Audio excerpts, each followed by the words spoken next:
E nós já estamos aqui com os nossos convidados nesse espaço fantástico da saúde e que trata não só da saúde, mas do direito que você muitas vezes tem e não sabe, né? Nesta área de saúde. Recebendo, como sempre, o nosso doutor Fábio Freire para dar aquele alô para a gente. Alô, doutor Fábio, tudo bem? Oi, tudo ótimo, graças a Deus. E com muito carinho também, recebendo um especialista, advogado, especializado em direito médico e em outras pastas também importantes, doutor Alberto Germano, com quem a gente tem o prazer de conversar aqui também. Doutor Alberto, tudo bem? Prazer tê-lo aqui. Muito obrigado, satisfação toda minha de poder contribuir com esse projeto grandioso. E para a gente começar, né, com esses dois especialistas, fazer já uma pergunta para o doutor Alberto, o doutor Fábio também, que pode entrar nessa conversa. Muitas vezes a pessoa chega no hospital, aí não tem que deixar um cheque e calção. É proibido. Mas aí na hora você está desesperado, está com uma pessoa passando mal e até você lembrar que lei que é essa, enfim, bom, você acaba deixando lá. Agora, não é para deixar, né, doutor? Realmente, cheque e calção acabou, né? Claro, não é para deixar, é uma prática abusiva, totalmente repudiada pela nossa lei, o Código de Defesa do Consumidor, totalmente, em todos os tribunais, totalmente repudiada.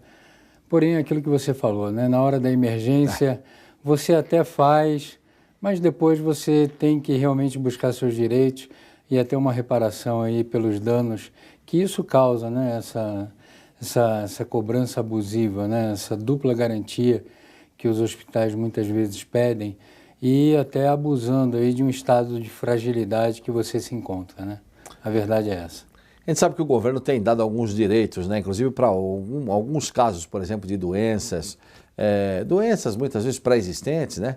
Doenças que a pessoa é obrigada a tomar aquele remédio contínuo e tudo mais. Vamos dar um exemplo, por exemplo, do diabetes, né, doutor Fábio? O diabetes, a pessoa muitas vezes tem alguns direitos e não sabe que tem. Eu queria que o senhor falasse também um pouquinho e depois o doutor também complementa com a questão jurídica da coisa, porque muitas vezes a pessoa é diabética e não sabe que tem direitos e direitos importantes que estão lá resguardados para ela, né? Isso, exatamente. Eu acho que a coisa mais importante para se entender é que a gente tem milhões de diabéticos no Brasil, né? Então, o número de pessoas afetadas por essa doença é enorme, né? Então, tem aí milhões de pessoas que estão se identificando com a gente e outras tantas milhões que nem sabem que tem a doença e também vão se enquadrar nessa categoria, né? Então, antes que para alertar a população, é importante lembrar dos sintomas, né, e sinais do diabetes, né, para a pessoa procurar um médico e tentar fazer o diagnóstico, aquelas pessoas que estão sob risco, né? Então, todo mundo que está acima do peso, né, ele está automaticamente sob risco de ter diabetes. Então, já tem que fazer uma glicemia para procurar isso. É um rastreamento indicado em todo mundo, né? Então, chegou no consultório acima de 40 anos, por exemplo, ou que é obeso, mesmo de qualquer idade, né, é necessário fazer uma glicemia para checar isso. Qualquer indivíduo que está sentindo muita fome, urinando muito, né, que é urinando bastante e bebendo muita água, né, também porque urina muito, aí desidrata. Então, isso são sintomas e sinais do diabetes. Então, aí deve procurar o médico, né, para fazer a dosagem da glicemia e alguns outros testes para fechar o diagnóstico. Então, esses pacientes, por serem tão importantes, e o diabetes levam a uma série de complicações graves, pode levar a cegueira, pode levar a perda de função do rim, e uma série de complicações. Naturalmente, é uma população de grande importância de saúde pública, né? As pessoas elas precisam saber se tem diabetes ou não para se cuidarem e evitar as complicações dele. E é por essa razão que existem muitas políticas e muita preocupação da comunidade médica e, às vezes, dos gestores, né, que deveriam se preocupar muito, às vezes não cumpre seu papel em cuidar dessas pessoas, né? Então, existem já algumas políticas que já existem para garantir alguns direitos, insumos, né, para esse paciente, né, porque o diabético, por exemplo, tem alguns medicamentos que ele vai usar para o resto da vida, porque a doença não tem cura, né? Então, tem alguns medicamentos mais básicos, né, que já existem, por exemplo, disponíveis nos postos de saúde, né? Exato. Em alguns programas que existem para distribuição deles. Entretanto, existem tantos outros que são mais modernos e alguns desses mais eficazes em várias situações que não estão lá, por exemplo. Com certeza. E alguns insumos, né, que são... eu até trouxe aqui um exemplo, né, que é um aparelhinho que mede o diabetes. a glicemia. Então, muitos desses insumos aí que são muito importantes para o acompanhamento de muitos casos de diabetes, né? Não diria todos necessariamente, mas muitos casos. Você tem também esses insumos que são importantes e muitas vezes estão previstos em muitos municípios, né? Para a pessoa poder pegar. O que não quer dizer que não vai faltar, né? Muitas vezes falta, muitas vezes não é cumprido aquela determinação que existe, né?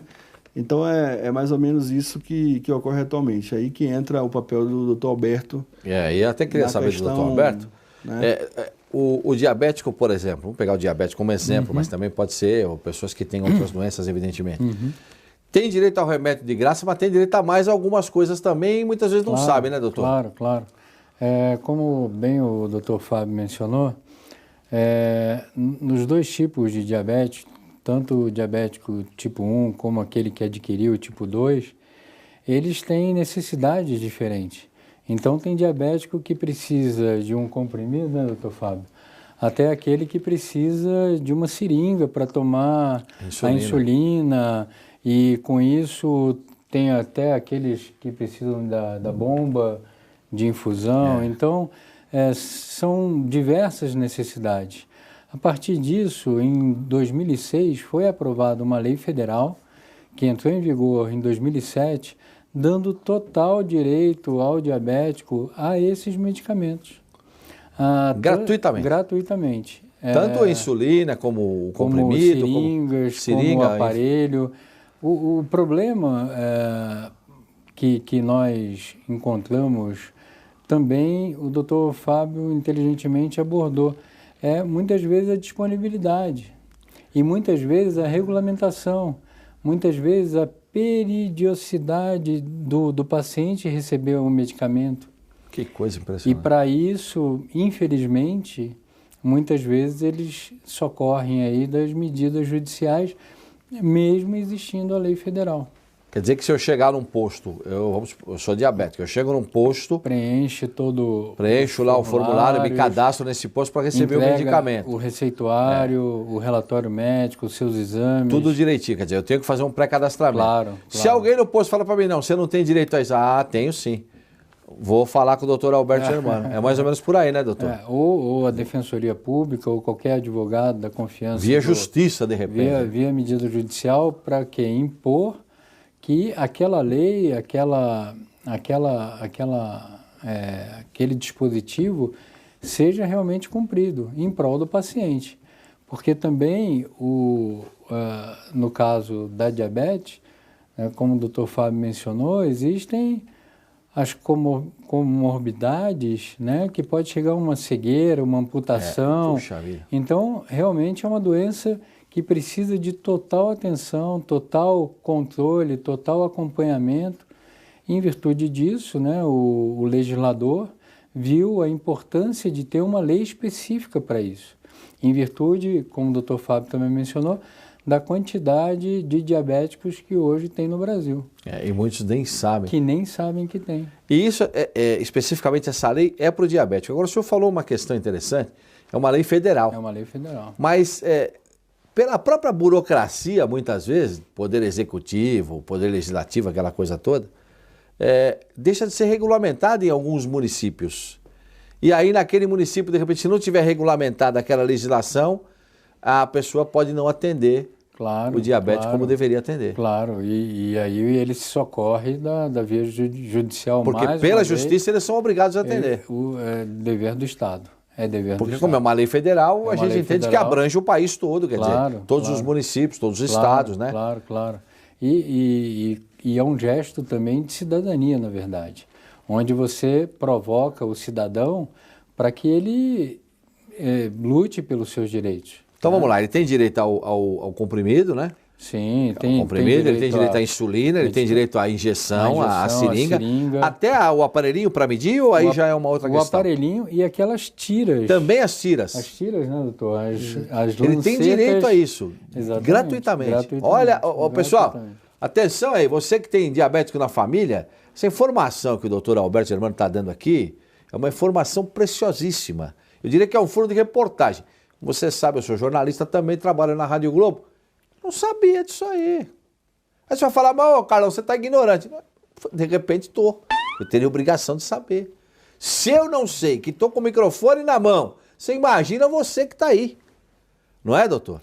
E interessante também, nós vamos trazer aí outros furos para você. Pois é. Que realmente existem muitos direitos que as pessoas muitas vezes desconhecem, né?